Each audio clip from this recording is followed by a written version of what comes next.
I'm Zoe, 28 female. I live in a cozy one-bedroom apartment in a city big enough to feel anonymous but small enough to have a community feel, working from home as a freelance graphic designer. My life has always been about balance, balancing client deadlines with my own creative projects, my social life with my need for quiet. But for the last few months, that balance has been completely destroyed by an unspoken agreement that turned me into a permanent, unpaid babysitter. It all came to a head when my sister turned my life upside down, leading to a police visit that forced me to finally fight back. Before this story unfolds, I'd love to connect with you. Please let me know in the comments where you're watching from and what time it is in your corner of the world. It's amazing to see how far these stories can travel. It started subtly, as these things often do. A frantic phone call from my older sister, Louise. "Zoe, you're a lifesaver. Thomas has a last-minute work dinner, and I have this massive client event I just can't miss. Can you please watch Leo and Mia for just a few hours?" The first time, I didn't hesitate. Of course, I would. I love my niece and nephew. Leo at 8 was a whirlwind of energy and endless questions about dinosaurs, and Mia at 5 was a tiny artist who could spend hours with a box of crayons. I work from home, my schedule is flexible, and what's a few hours on a Friday night?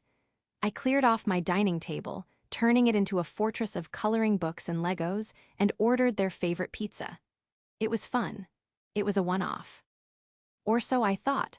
The next weekend, it was another emergency. A potential client for Louise's pharmaceutical sales job wanted to meet for drinks. It could mean a huge commission, Zoe. It's for the kids' future. How could I say no to that? The weekend after, it was a friend's crisis. Then it was a mandatory team-building retreat that somehow happened on a Saturday. Each time, the request came with a heavy dose of urgency and a sprinkle of guilt-tripping, making me feel like I was the only thing standing between my sister and professional ruin or social ostracization. Her husband, Thomas, was always conveniently tied up with his own demanding job as a financial analyst. "You know how it is in the finance world," she'd say with a sigh, as if I, a freelance graphic designer, couldn't possibly understand the pressures of a real career. The few hours slowly bled into entire evenings, then into full Saturdays, and eventually, entire weekends. The unspoken arrangement was cemented. Zoe's apartment was the official, free-of-charge daycare and hotel for Leo and Mia whenever Louise had something come up. My one-bedroom apartment, my sanctuary of peace and creativity, began to feel like a chaotic satellite of her chaotic life. My weekends, once reserved for my own projects, friends, or simply recharging, were now scheduled around nap times, snack demands, and endless loops of children's television. My dating life dwindled to nothing. Who wants to bring a date back to an apartment that has a 50-50 chance of containing 2 sleeping children and a floor littered with toys? My friends started making jokes about it. "Hey Zoe, want to grab brunch on Saturday? Oh, wait, are you on anti-duty?" It was said with a laugh, but it stung every single time because it was true. I tried to be understanding. Louise and Thomas were trying to build their careers, save for a bigger house, and give their kids the best of everything. At least, that was the narrative she sold me, and I bought it wholesale. Our parents, Ralph and Freya, were her biggest cheerleaders. "It's wonderful that you're able to help your sister so much, Zoe," my mom would say during our weekly calls. "Family has to support each other. When we were young, your aunt used to watch you and Louise all the time." They conveniently forgot that my aunt was paid for her time and that it wasn't every single weekend. My dad, a retired engineer, saw it in practical terms. "It's efficient. You're home anyway. It saves Louise and Thomas a fortune in babysitting fees." No one seemed to consider what it was costing me. The financial aspect was another layer of frustration. It wasn't just my time, it was my money. I was the one ordering the pizzas, buying the movie tickets, restocking my fridge with juice boxes and chicken nuggets, foods I never ate. When I gently mentioned the cost once, Louise just waved her hand dismissively. "Oh, just add it to my tab," she'd laughed, as if it were a running joke. The tab, of course, was never paid. The one time I pressed the issue, saying groceries for the kids had added a significant amount to my monthly bill, She looked at me with genuine surprise. But they're family, Zoe. You don't charge family. The resentment began as a slow simmer and gradually built to a rolling boil. It wasn't just about the time or the money. It was about the lack of respect. I was no longer seen. As a person with my own life, my own needs, my own plans, I was a resource, a convenience. My front door became a revolving one for my sister. She dropped the kids off with a rushed hug, a list of instructions, and a promise to be back by 10 at the latest. A deadline that consistently stretched to midnight or later. There was never a genuine thank you, only a relieved, you're a lifesaver. As if I just handed her a spare tire on the side of the road, not sacrificed 48 hours of my life. I felt trapped. Every time I thought about saying no, a wave of guilt would wash over me, expertly instilled by years of family conditioning. We were raised on the mantra that family comes first, a noble sentiment that in our family had been twisted to mean everyone's needs come before Zoe's. Louise was the star, the high achiever, the one with the important career and the perfect family. I was the quiet, artistic one, the one who was expected to be flexible and accommodating. Saying no would feel like a betrayal of my assigned role. It would cause a fight, my parents would get involved, and I would inevitably be painted as the selfish, unsupportive sister. But the arrangement was becoming unsustainable. My work was starting to suffer. I found myself turning down weekend freelance gigs that paid well because I couldn't guarantee I'd have the quiet focus I needed. My apartment, once my pride and joy, was in a constant state of disarray. My plants were wilting from neglect, my own projects gathered dust in a corner, and my mental health was fraying at the edges. I was perpetually exhausted. The joy I once felt spending time with my niece and nephew was being replaced by a sense of dread every time Friday afternoon rolled around. I loved them, but I was beginning to resent their presence in my home, a feeling that made me feel even more guilty. One Friday afternoon, as I was scrubbing crayon off my living room wall, I had a moment of clarity. This wasn't support, it was exploitation. This wasn't family helping family, it was one person taking advantage of another's kindness. The unspoken arrangement was a contract I had never agreed to sign, and its terms were slowly suffocating me. I looked around my messy apartment, at the half-finished design project on my computer screen, and at my reflection in the darkened window, tired, stressed, and unhappy. I knew something had to change. I just had no idea that my decision to finally stand up for myself would unleash a storm that would shake the very foundations of my family. The doormat was about to get up and walk away. The breaking point arrived on a Friday that started like any other. The sun was shining, I had just landed a promising new client, and I was looking forward to a weekend of blissful, uninterrupted work and maybe even a quiet dinner out by myself. I had plans. For the first time in what felt like a year, I had my own plans. I was going to visit a new art exhibit on Saturday and spend Sunday completely offline, just reading and recharging. I felt a sense of lightness I hadn't felt in months. That feeling shattered at 4:15 p.m. when my phone buzzed with the familiar, dreaded ringtone I'd assigned to Louise. I let it go to voicemail, my heart pounding with a mixture of hope and anxiety. Maybe, just maybe, it was something else. A quick question, a bit of news. But when the text message popped up immediately after, my stomach sank. "Zoe, pick up, it's an emergency." My hand trembled slightly as I called her back. "What's wrong?" I asked, my voice tight. "Oh, thank God," she breathed, her tone a perfect blend of panic and relief. "Listen, something huge has come up. Thomas and I have been invited to this last-minute weekend getaway with his boss. It's at a lake house, super exclusive. It's a massive networking opportunity for him. It could mean a promotion. We have to go." I waited for the inevitable. The silence on my end was heavy. "So, I need you to take the kids," she said, her voice shifting from urgent to expectant. "I can drop them off in an hour, just for the weekend.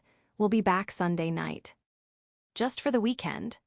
The words echoed in my head, mocking me. It was never just for the weekend.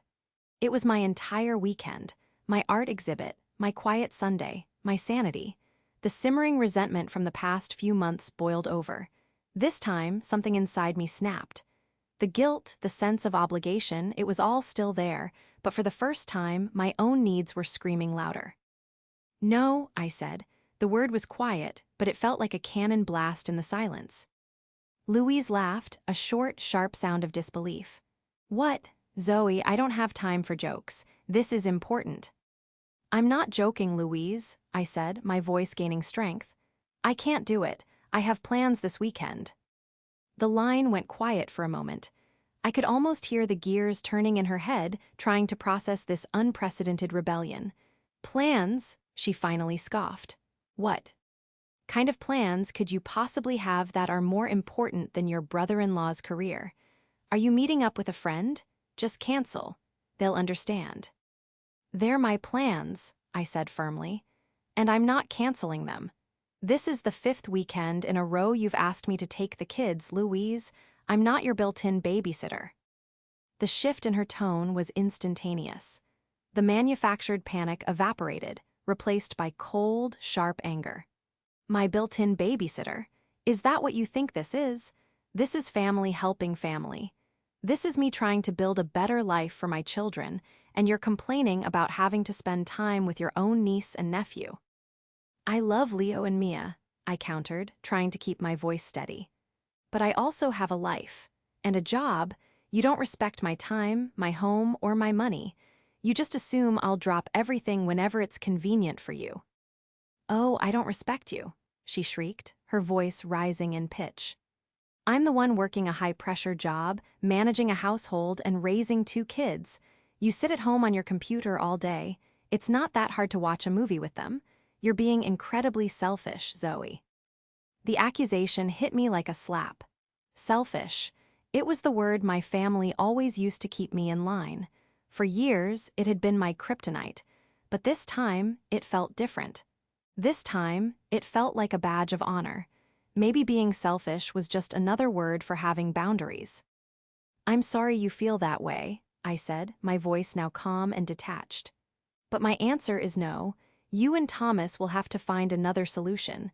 There are babysitting apps. You have friends. I am not an option this weekend." "You can't do this to me," she yelled, her voice cracking with fury. "I'm already packed. The kids are expecting to see you. What am I supposed to tell them?" "You can tell them that Auntie Zoe has a life of her own," I said. "Or you can tell them the truth, that you and their father failed to arrange proper childcare before making plans." I heard a sharp intake of breath, followed by a threat that was all too familiar. "You know what? Fine, I'm calling Mom and Dad. We'll see what they have to say about their selfish, ungrateful daughter who won't even lift a finger to help her own family." "Do what you have to do, Louise," I said, a strange sense of peace settling over me. The line had been drawn. For the first time, I hadn't backed down, I hadn't caved, I hadn't apologized for existing outside of her needs. I was terrified of the fallout, but I was also proud. I ended the call before she could scream another insult. My hands were shaking, and my heart was racing, but I felt a sliver of victory. I had said no. I had protected my weekend. I had stood up for myself. I took a deep breath and tried to push the impending family drama out of my mind. I was going to enjoy my weekend, no matter what. I put my phone on silent, made myself a cup of tea, and sat down at my computer, determined to get some work done and put the ugly conversation behind me. For about an hour, there was peace. The silence was beautiful, a stark contrast to the chaos of previous weekends. I felt a sense of relief, so profound it was almost giddy. I was free. But I had severely underestimated my sister's capacity for drama and retaliation. The war had just begun, and she was about to escalate it in a way I could never have imagined. The peace I had briefly cherished was shattered by a loud, insistent knocking at my apartment door. It wasn't the gentle tap of a neighbor or the rhythmic rap of a delivery person. It was a heavy, authoritative sound that sent a jolt of anxiety through me.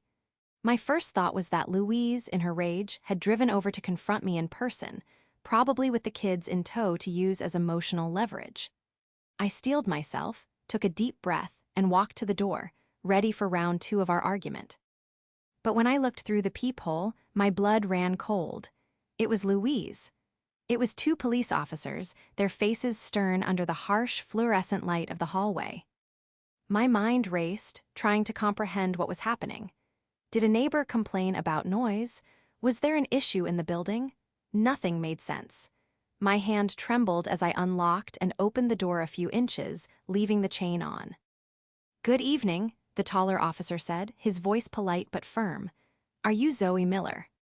"Yes," I managed to squeak out. "Is everything okay?" "We received a call requesting a wellness check, ma'am," the second officer explained. "There was a report of a disturbance and concern for the welfare of 2 young children at this address." Children, my heart hammered against my ribs.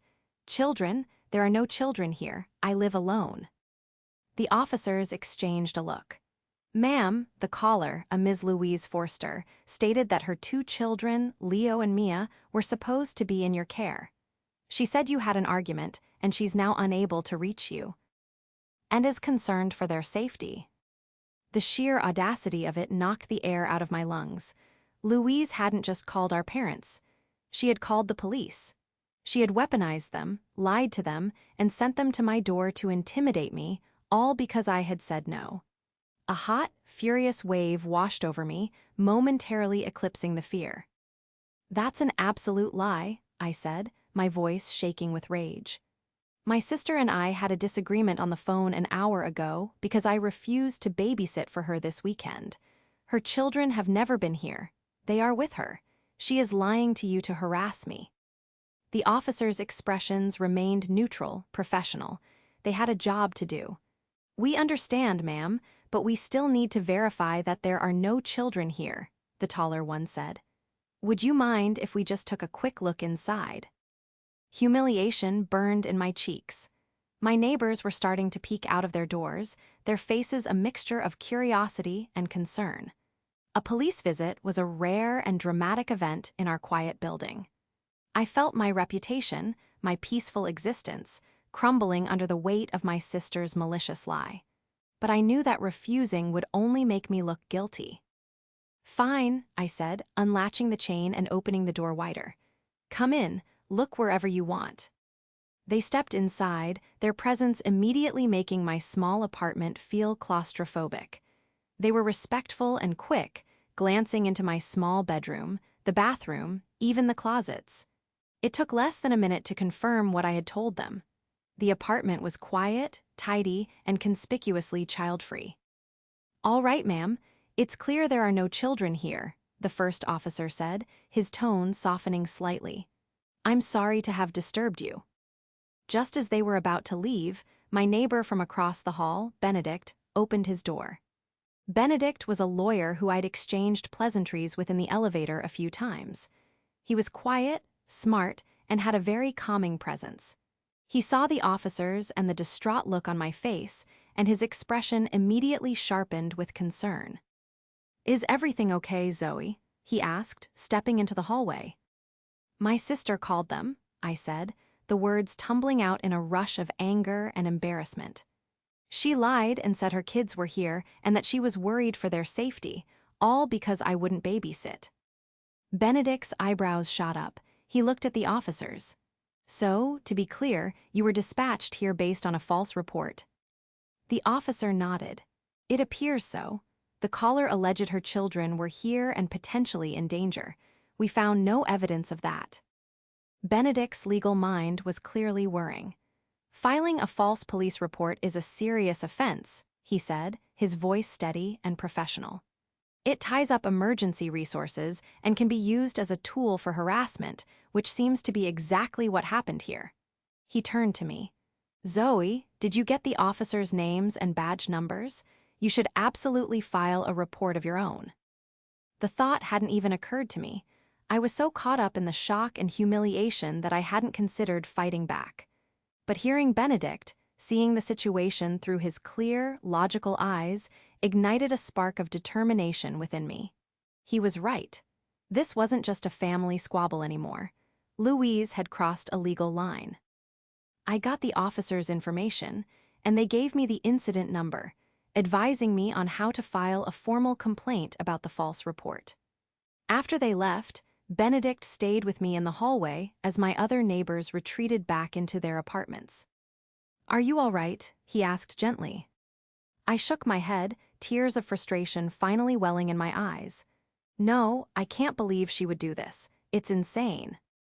"It's more than insane, it's illegal," he said firmly. "Look, I know this is a family matter, and it's none of my business, but if you need any advice on how to handle this legally, please don't hesitate to ask." What she did was calculated and malicious. His kindness was a balm on my raw nerves. For the first time all day, I didn't feel completely alone.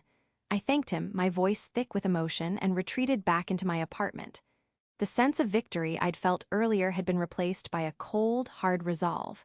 Louise thought she could bully me into submission. She thought a little public humiliation and a scare from the police would put me back in my box. She was wrong. She hadn't just drawn a line in the sand, she had declared war. And she had no idea that I was finally ready to fight back with everything I had. The game had changed, and I was about to start making my own rules. The next morning, I woke up feeling like I had a hangover from pure adrenaline. The anger and humiliation from the police visit had solidified into something else, a cold, methodical determination. Louise had escalated this beyond a simple family argument. She had tried to use the law to intimidate me. It was time I used the truth to NTLE her. My first call was to my parents. As expected, they had already received a highly dramatized, tear-soaked version of events from Louise. "Zoe, I am so disappointed in you," my mother, Freya, began, her voice dripping with sorrowful accusation. "Your sister is distraught. She called us, worried sick. She said you two had an argument and then you wouldn't answer your phone. She thought something terrible had happened to the children." I let her finish, my knuckles white as I gripped my phone. "Mom, did she also tell you that the children were never here? Did she mention that she called the police and filed a false report against me?" There was a pause. "Well, she was panicked," my mother stammered, already rushing to defend her favored daughter. "She wasn't thinking clearly. You know how she gets when she's worried about her family." "She wasn't worried, Mom. She was angry," I said, my voice flat and devoid of emotion. "She was punishing me for saying no. 2 police officers showed up at my door. My neighbors saw everything. She deliberately tried to humiliate and scare me." "Now, Zoe, don't be dramatic," my father, Ralph, cut in from another line. "It was a misunderstanding. Louise overreacted, that's all. The important thing is for you to apologize and smooth things over. She needs your support." Apologize? The request was so ludicrous, so completely detached from reality that I almost laughed. They didn't care about what had been done to me. They only cared about restoring the family's fragile, dysfunctional peace, a peace that was always maintained at my expense. "I will not be apologizing," I stated clearly, "and my support is no longer available to her. I'm done." I ended the call before they could launch into another lecture about family duty. It was painfully clear that they were not my allies. They were, and always had been, Louise's enablers. If I wanted justice, I would have to find it myself. My conversation with Benedict the night before had planted a seed in my mind. He had called Louise's actions calculated and malicious. It made me wonder, what was this massive networking opportunity that was so important she was willing to burn our entire relationship to the ground for it? The story had seemed plausible enough at the time, given her and Thomas's career-focused lives. But now, in the harsh light of her subsequent actions, it felt flimsy. The level of her retaliation felt disproportionate to a simple missed work event. There had to be more to it. My graphic design skills mostly involved branding and marketing, but they also required a certain level of digital savvy. I was good at finding things online. I started with the basics, searching social media for any mention of Thomas's company, a mid-level investment firm, hosting a retreat at a lake house. I found nothing. No corporate announcements, no tagged posts, nothing. Then I moved on to Louise. Her social media was a carefully curated highlight reel of her life, family photos, motivational quotes about her career, and check-ins at fancy restaurants. It was all about projecting an image of success and happiness. I scrolled through her friends list, focusing on the ones I knew weren't just family or casual acquaintances, but her actual inner circle. One name stood out, a woman named Kendra, who was a notorious oversharer. I navigated to Kendra's profile, which was public. I scrolled through her recent posts, and my heart began to beat faster. There, posted just 2 hours ago, was a group photo. It was a picture of 6 people, laughing and holding up champagne glasses on the deck of a beautiful, modern house overlooking a sparkling lake. In the center of the photo, with her arm wrapped tightly around a man who was definitely not her husband, was my sister, Louise. The man was handsome, with a confident smile. Kendra had tagged everyone in the photo. Benedict looked thoughtful. "It's highly unorthodox," he said slowly. "But given the circumstances, and the fact that she tried to use the legal system to bully you, yes, I'll do it. I think your parents need to understand that this isn't just about hurt feelings. There are real-world consequences to her actions." His agreement was a massive relief. It felt like I finally had someone on my team. The final piece of my plan was the most difficult. I needed to get Thomas there. My brother-in-law was often absent from these dinners, usually with a work excuse that I now suspected was often a lie from Louise to keep him away from her family. He was the most wronged person in this situation, and he deserved to know the truth. Getting his number without raising Louise's suspicions was tricky. I ended up calling the main line of his investment firm and, using the excuse of planning a surprise birthday party for Louise, managed to get his direct cell number from a helpful receptionist. I called him that Friday, my heart pounding. "Thomas, it's Zoe. I need to ask you a huge favor. It is critically important that you come to family dinner at my parents' house this Sunday. No excuses." He sounded surprised to hear from me. "Oh, hey, Zoe. I don't know, Sunday is usually my one day to catch up on." "Please, Thomas," I interrupted, my voice firm. "I wouldn't ask if it wasn't the most important thing in the world. It directly concerns you and your family. You need to be there. And please, do not mention this call to Louise." My tone must have conveyed the seriousness of the situation because his demeanor shifted. "Okay," he said slowly. "Okay, Zoe, I'll be there." With all the pieces in place, I felt a grim sense of readiness. The stage was set. The actors were all invited. The evidence was prepared. For years, I had been the quiet, accommodating daughter and sister, the one who absorbed the family's dysfunction to keep the peace. But that person was gone. On Sunday, my family would be meeting the new Zoe, and she had a story to tell. I arrived at my parents' house on Sunday with Benedict by my side. He was dressed in smart casual attire, looking every bit the calm, collected lawyer he was. I was carrying a tote bag, inside which was the folder, my carefully prepared arsenal of truth. My mother, Freya, opened the door, her smile faltering for a second when she saw Benedict. "Zoe, and you've brought a friend. How lovely," she said, though her eyes were filled with questions. "Mom, Dad, this is my neighbor, Benedict," I said as we stepped inside. My father, Ralph, shook his hand, sizing him up with his typical engineering precision. Louise and her family were already there. She shot me a venomous look, the anger from our phone call still simmering. She clearly expected me to have come crawling back, full of apologies. Seeing me with a handsome, confident man by my side only seemed to fuel her irritation. Thomas looked tired, as usual, but he gave me a curious, questioning glance. The kids, Leo and Mia, ran up to hug me, blissfully unaware of the storm brewing around them. I hugged them back tightly, a pang of sadness hitting me for the turmoil their parents' actions were about to cause. We made it through the initial pleasantries. My mother had cooked her usual Sunday roast, and the smell filled the house, a familiar comfort that felt jarringly out of place. We sat down at the dining table, the seating arrangement a perfect portrait of our family's dynamics. My parents at either end, Louise and Thomas on one side, and me and Benedict on the other, a clear line drawn down the middle of the table. My mother tried to steer the conversation toward safe topics, the weather, a neighbor's new car, Dad's golf game. Louise, however, couldn't resist taking a jab. "So, Zoe," she began, a syrupy sweet smile on her face. "Finally found time in your busy schedule to grace us with your presence. I hope we're not interrupting any of your very important plans." The room went quiet. This was it, the opening I needed. I placed my fork down gently.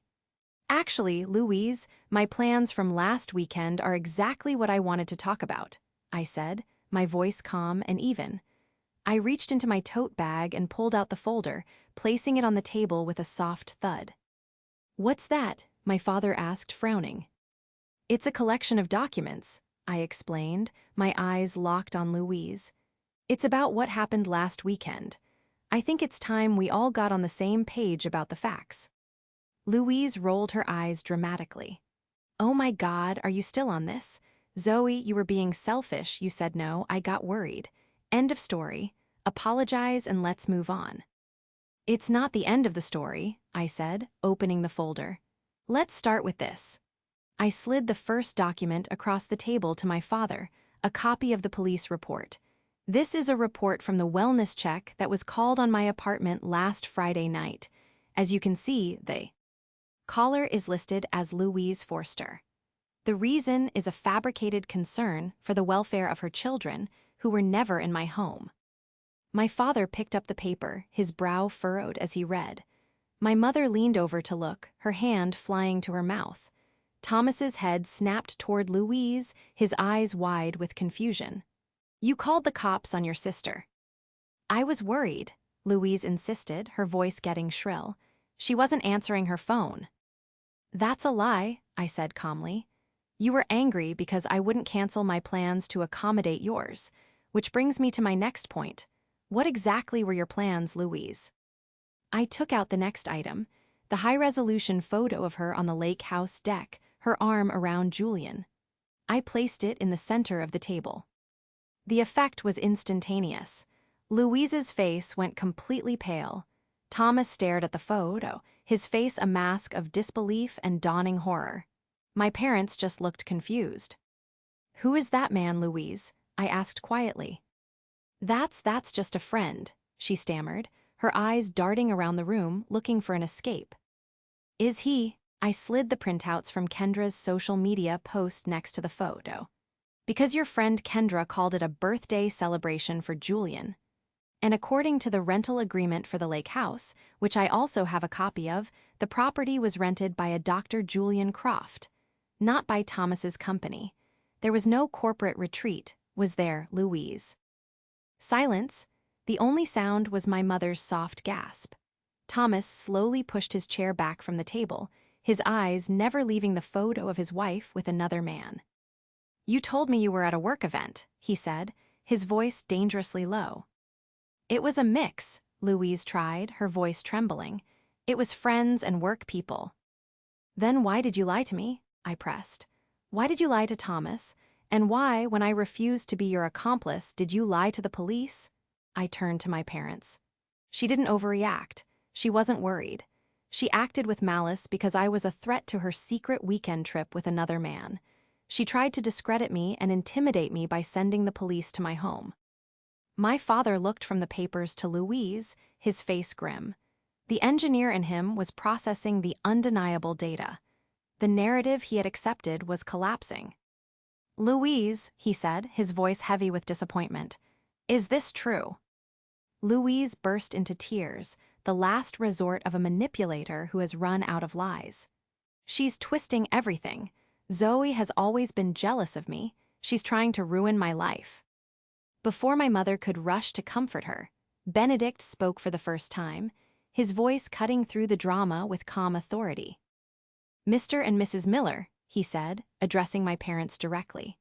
"I'm here as Zoe's friend, but I'm also a lawyer. I want to be very clear about something. What Louise did by calling the police is not just a family matter. Filing a false police report is a criminal offense. It carries fines and, in some cases, jail time. Zoe would be well within her rights to press charges for both the false report and for harassment." The word criminal hung in the air, thick and heavy. My parents stared at him, the legal reality of the situation finally sinking in. This wasn't just family drama anymore. This was real. Thomas finally stood up, his chair scraping against the floor. He looked at Louise, his face a mess of hurt and betrayal. "We're leaving," he said, his voice cracking. "Leo, Mia, get your coats." He looked at me, a flicker of gratitude in his pained eyes. "Thank you, Zoe." He gathered his children and walked out the door without another word. Louise scrambled to follow him, sobbing and calling his name, but he didn't look back. And just like that, the perfect family my sister had built on a foundation of lies shattered on my parents' dining room floor. The intervention was over. The truth was out, and the fallout was just beginning. The silence that descended upon the dining room after Thomas and the kids left was deafening. Louise had run out after them, her pleas echoing from the driveway before being cut off by the sound of a car engine starting and driving away. My parents just sat there, stunned, staring at the evidence still spread across the table. The comforting aroma of the roast now seemed sickening. My father, Ralph, was the first to speak. He looked at me, his expression not angry but weary and defeated. The black-and-white, logical world he lived in had been fractured. "You knew this would destroy her marriage," he said. "It wasn't an accusation, just a statement of fact." "Her actions destroyed her marriage," I corrected him gently. "I just turned on the lights so everyone could see it. For months, you both told me to support her, to be a good sister, to put family first. But you never asked if she was being a good sister to me. You enabled her, and you guilt-tripped me into being her doormat.